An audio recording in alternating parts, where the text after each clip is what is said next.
Assalamu alaikum ihr Lieben, willkommen auf meinem Kanal zu diesem neuen Dessert-Video von mir. Heute zeige ich euch ein ganz besonderes Bananenkuchenrezept und auch wenn er auf den Bildern hier wie ein ganz normaler Bananenkuchen aussieht, der nichts Besonderes an sich hat, so kann man erst erfahren, wie köstlich weich und überaus saftig dieser Bananenkuchen ist, wenn man ihn einmal selbst ausprobiert hat.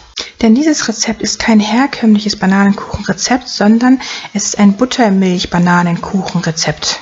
Die Buttermilch wird hier mit etwas Natron versetzt und diese Mixtur sorgt dafür, dass dieser Kuchen so unglaublich saftig ist und auf der Zunge zergeht. Subhanallah, und dieses Geheimrezept will ich euch in diesem Video verraten. Inshallah. Und zwar brauchen wir hier 3 verschiedene Gefäße.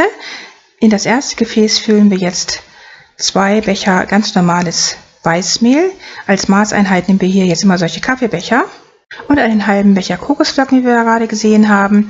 Dann kommen da 2 Teelöffel Backpulver hinzu, als auch einen Viertel Teelöffel oder eine Prise Himalaya-Salz. Dieses erste Gefäß stellen wir also zur Seite. Jetzt werden wir das zweite Gefäß füllen und zwar nehmen wir hier jetzt Zucker und zwar 1,5 von diesen Bechern Zucker, ganz normalen Zucker. Also dieses Rezept wird jetzt nicht gesund sein, sondern einfach nur lecker.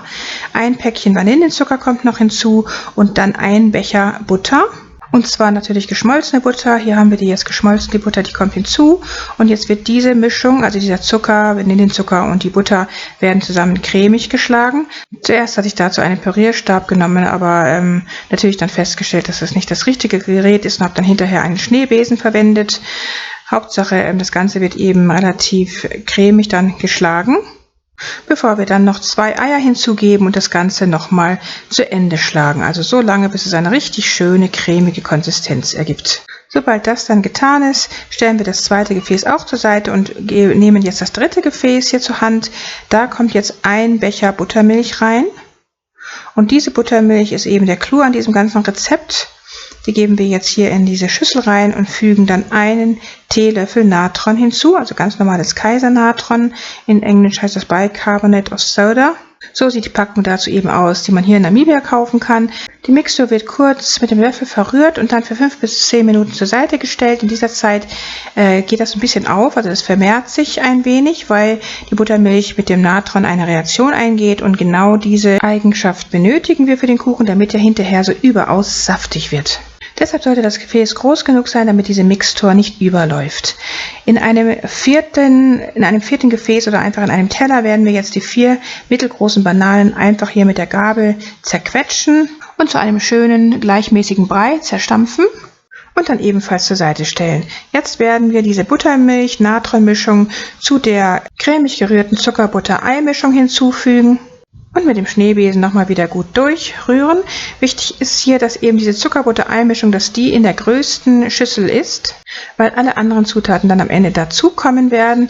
Deswegen hatte ich die auch nochmal hier umgefüllt und zwar in diese große Glasschüssel, damit auch wirklich alles da reinpasst. Alles nochmal mit dem Schneebesen gut durchrühren, bis wir eine schöne cremige Masse erreichen, wie wir das jetzt hier sehen.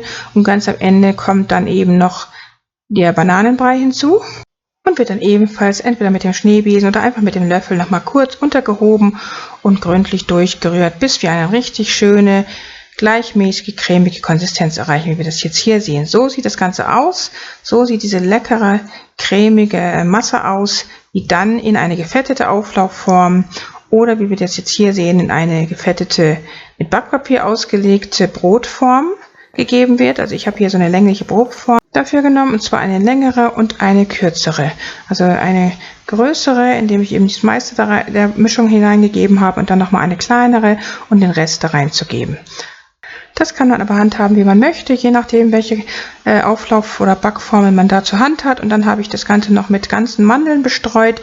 Da sind der Fantasie keine Grenzen gesetzt. Man könnte auch gehackte Mandeln nehmen oder auch gehackte irgendwelche andere Sorten von Nüssen, wie man das gerne möchte. Die gehen beim Backen so ein bisschen rein in den Kuchen und dann beißt man hinterher auf so leckere Nüsse. Ich mag das sehr gerne, im Kuchen auf Nüsse zu beißen, aber die kann man auch weglassen, wie man das gerne möchte. Nach etwa einer Stunde ist der Kuchen dann fertig, wenn das Messer sauber herauskommt. Ich habe dann die Hausangestellte meiner Mutter hier in Namibia kosten lassen und die fand den Kuchen sowas von köstlich. Also der zergeht eben auf der Zunge und der ist so saftig und weich und die hat den eben sehr gerne gemocht und deshalb habe ich die dabei gefilmt. Auch meine Mutter und meine Schwester fanden den Kuchen genauso köstlich. Die waren alle ganz begeistert von dieser saftigen, weichen Konsistenz und diesem herrlichen Geschmack der Bananen, die darin enthalten sind und die ein sehr leckeres Geschmackserlebnis zusammen auch mit diesen Kokosraspeln darin ergeben. Zusammen mit den Mandeln besitzt dieser Kuchen wahres Suchtpotenzial. Der ist einfach so lecker, dass man ewig weiter essen könnte. Man kann einfach nicht aufhören, diesen Kuchen zu essen. Subhanallah. Ich selber habe noch nie einen saftigeren Bananenkuchen verzehrt als diesen hier. Allahumma barik. Ich kann euch also nur empfehlen, dieses Rezept genauso nachzumachen. Man könnte den Kuchen am Ende natürlich noch mit etwas Icing Sugar, also mit Puderzucker bestreuen, wenn man möchte. Das sieht sehr schön aus fürs Auge. Ja, und wie gesagt, das Rezept ist so super lecker, das müsst ihr einfach unbedingt mal ausprobieren und mir dann auch am liebsten in den Kommentaren berichten, wie gut euch der Kuchen gelungen ist. Darüber würde ich mich sehr freuen. In diesem Sinne wünsche ich euch gutes Gelingen beim Nachbacken dieses leckeren Kuchens. Viel Erfolg dabei, guten Appetit, vergesst nicht Bismillah zu sagen und dann sehen wir uns inshallah wieder beim nächsten Video. Liebe Grüße, Salam alaikum, eure Mariam.